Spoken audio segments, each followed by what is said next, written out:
Hello friends, नमस्कार साथियों। मैं ओम प्रजापति आप सभी का हार्दिक अभिनंदन करता हूं और उम्मीद करता हूं कि आप सभी बहुत अच्छे होंगे। ज़िंदगी का एक मूल उद्देश्य अपना लो कि नौकरी नहीं तो छोकरी नहीं। सबसे पहले अपना लाइफ सेटल करो, रोजगार लो, नौकरी कर लो कोई या बिजनेस में सेटल हो जाओ, उसके बाद विवाह करो। नहीं तो ज़िंदगी आपकी जो बीतेगी ना, वो आपके सिवा और कोई नहीं समझ सकता है। क्योंकि शादी के बाद क्या सिचुएशन आती है, किस तरीके की परिस्थितियाँ आती है, वो सिर्फ वही इंसान समझ सकता है जो उसके साथ ये चीज़ हुआ है। वो एक कहावत है ना कि शादी की लड्डू खाए सो पछता है, ना खाए सो भी पछता है। यूनिक तो लगेगा, बहुत अच्छा लगेगा, लेकिन उसकी परेशानी जब बाद में आएगी ना, बहुत सारी चीज़ जो होगी तब आपको समझ में आएगा। तो सबसे पहले आपका जो मेन उद्देश्य जो है, लाइफ को सेटल करना, रोजगार लेना। आप किसी भी फील्ड में हो, आप उसमें सेटल हो जाओ। आप ये समझ लो कि अब हम परिवार को बढ़ा सकते हैं, अपना जो है लाइफ अच्छे तरीके से निर्वहन कर सकते हैं, हम शादी कर सकते हैं, देखभाल सकते हैं, जिम्मेदारी उठा सकते हैं, तब ये कदम उठाओ। दो सिचुएशन होती है, एक तो ज़ोर ज़बरदस्ती से परिवार वाले शादी करवा देते हैं, उसकी मुसीबत और उसकी जो भुगतान करनी पड़ती है उस लड़के को करनी पड़ती है, जो अभी जॉब उसका सेटल नहीं है, नौकरी नहीं है, कोई रोज़गार नहीं है, वो भुगतता है और सारी ज़िंदगी पछताते रहता है। और दूसरा वो जो कि लगे हुए हैं कुछ अपनी नौकरी सेटल करने में, लेकिन नहीं हो पाता है, लेकिन जब समय गुजरता जाता है तो माता पिता के लिए बहुत हेडेक हो जाता है। क्योंकि उनको भी एक निश्चित टाइम पे एक जो समय सीमा होता है, उनका कर्तव्य बनता है कि बेटा या बेटी, भाई या बहन है जो भी है, उनका शादी कर देना। क्योंकि आपको पता है सोसाइटी में किस तरीके की बातें चलती है, समाज में किस तरीके की बातें चलती है। अभी तो बहुत अच्छा हो गया है कि अभी जो है वो लड़के या लड़कियां लाइफ सेटल होने के बाद में ये विवाह कर रहे हैं, अपनी लाइफ को आगे बढ़ा रहे हैं, सोच समझ के कर रहे हैं। लेकिन पहले बहुत ही ट्रबल था, बहुत केस था। अभी हमारे पास दो सिचुएशन खड़े हो जाते हैं। एक जो ऑर्थोडॉक्स रखते हैं, ऑर्थोडॉक्स यानी कि पुराने ख्यालात के, जो कि नहीं 22-23 हुआ, बच्चा जॉब कर रहा है या नहीं कर रहा है, उनकी शादी करवा दो। लोग कहते हैं, सो समाज भी कर रहे हैं, उनके परिवार भी कह रहे हैं, नहीं शादी के बाद सब ठीक हो जाता है, शादी हो जाएगा, जिम्मेदारी समझ जाएगा, फिर जिम्मेदारी उठाने लगेगा, फिर कमाने खाने लगेगा। तो ये पहले होता था, ये पुराने ख्यालात है और अभी भी हो रहा है बहुत जगह। और ऐसे में किसकी लाइफ झंड बनती है? तो उस लड़के या लड़की की। क्योंकि एक तो परिवार देखना है, ऊपर से अब उसके बाद उनको क्या लाइफ सेटल करना है, कैसे करना है, परेशानी बढ़ जाती है। और दूसरा वो जो कि चलो ठीक है, पुराने ख्यालात नहीं है, जो प्रिपरेशन कर रहे हैं, अपनी लाइफ को एक सेटल करना चाहते हैं, रोजगार, बिजनेस या कोई भी चीज़, उनके पास सिचुएशन आती जाती है लेकिन अभी सेटल नहीं हो पा रहे हैं। लेकिन उनकी उम्र जो है बढ़ती जा रही है। जब उम्र आपकी बढ़ती जाएगी तो माता पिता के लिए हेडक बनता जाता है और एक उनका कर्तव्य बनता है, क्योंकि सोसाइटी कुछ और बोलती है, रिश्तेदार कुछ और बोलते हैं, तो इससे उनका कर्तव्य बनता है कि जो समय है उसमें उनकी शादी करा दिया जाए। तो उस पीरियड में जो उनका जब हो जाता है तो वो भी वही झेलते हैं जो वो पुराने ख्यालात वाले झेल रहे हैं।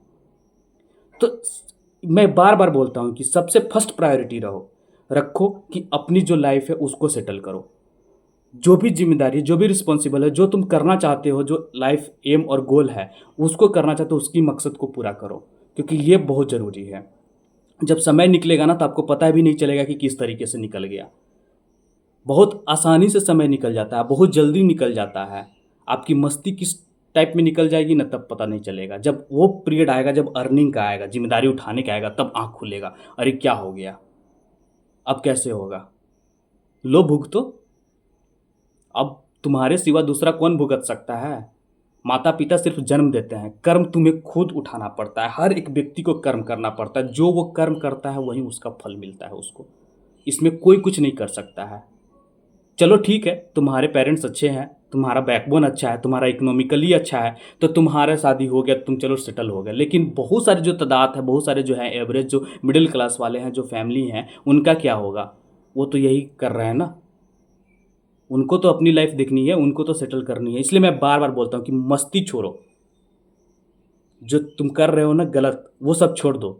सबसे फर्स्ट प्रायोरिटी रखो जो तुम्हारा लाइफ किस तरीके से तुम्हें गोल अचीव करना है। तुम्हारा गोल और एम और लक्ष्य जो है ना, तुम्हारी नौकरी बहुत इंपॉर्टेंट रखती है, तुम्हारी लाइफ बहुत इंपॉर्टेंट रखती है। क्योंकि सब मस्ती के टाइम पे सब साथ देंगे, दोस्त, गर्लफ्रेंड, जो भी चीज़ें हो रही सब देंगे, पापा, पेरेंट्स सब साथ देंगे, क्योंकि बेटा पढ़ रहा है, वहाँ कुछ भी कर रहा है, कोई दिक्कत नहीं है, सब साथ देंगे। जो पैसा मांगोगे वो मिल जाता है एकदम, अपना जो कर रहे हो, कौन देखने आ रहा है, नहीं देखने आ रहा है। लेकिन जब समय निकल जाएगा तब क्या करोगे? तब तो उस टाइम पे वो पापा मम्मी भी, जो भी गार्जियन है तुम्हारे, वो भी तो ठेंगा दिखा देंगे। नहीं, अब तुम्हें खुद अपने पैरों पे खड़ा हो। उस समय ना तुम्हारा दोस्त, ना तुम्हारी गर्लफ्रेंड, और जो तुम मस्ती कर रहे थे कुछ नहीं, दिमाग में सिर्फ टेंशन चलेगा, हेडेक। तो फर्स्ट प्रायोरिटी रखो, अपने लाइफ को सीरियसली लो, एकदम सीरियसली। जो अभी सीरियसली नहीं ले रहा है ना बहुत सारे स्टूडेंट, वो बाद में बहुत पछताते हैं। सीरियसली लो, और जो तुम्हारा एम है, जो गोल है, जो लक्ष्य, उसको पूरा करने का कोशिश करो। देखो ना, तुम जैसे ही तुम्हारा एम और गोल लक्ष्य, तुम्हें नौकरी मिल जाती है, तुम्हारा लाइफ सेटल हो जाता है, तो क्यों नहीं, कितनी यूनिक लाइफ होती है भाई।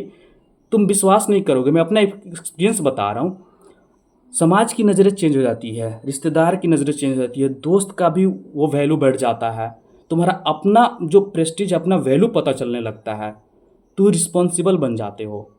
कितनी अलग महसूस होता है, कितनी अलग फीलिंग होती है। तो फालतू का टाइम वेस्ट मत करो। जो तुम्हारा गोल है उसको सोचो, उस पर फोकस करो और लो। नहीं तो फिर बीतता चला जाएगा, और जो ज़िंदगी का पार्ट है ना, शादी विवाह जो करना, वो तो करना ही पड़ेगा। सब ये निश्चित है, सब टाइम पे होता ही है। भाग नहीं सकते हो तुम, भाग के जाओगे कहाँ। तो ये चीज़ बनो, ये चीज़ करो, और अपना लाइफ अपने हाथ में है, उसको बेहतर बनाने का कोशिश करो। मैं बार बार बोलूँगा, हमेशा बोलूँगा और बोलता ही रहूँगा, क्योंकि मैं इस चीज़ में हो और करता रह रहा हूँ कि मैं जितना हो सके उतना मैं आप लोग को मोटिवेट करने का कोशिश कर रहा हूँ, और हमेशा ये मेरा मोटिवेशन चलता ही रहेगा। तो अगर आप मेरे चैनल पर नए विजिट किए हैं तो प्लीज़ सब्सक्राइब कीजिएगा, लाइक कीजिएगा, शेयर ज़रूर कीजिएगा। जय हिंद, जय भारत।